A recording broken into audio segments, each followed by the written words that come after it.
Hello everyone, in this video I will show you how to stir fry white costus, which is a seasonal veggies in my country.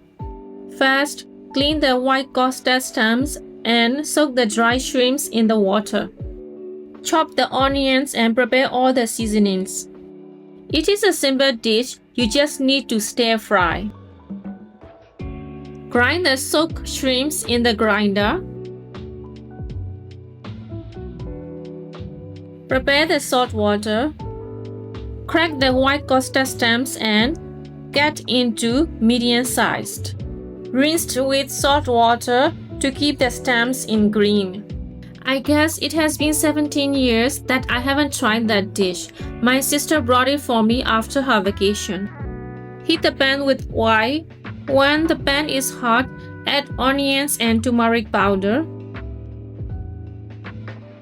When onions turn golden brown, add grinded dry shrimps and later add all the white costus stems.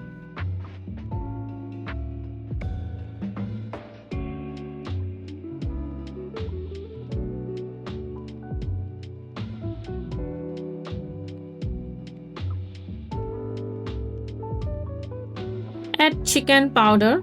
Fry all white costus for 7 minutes until it becomes tender.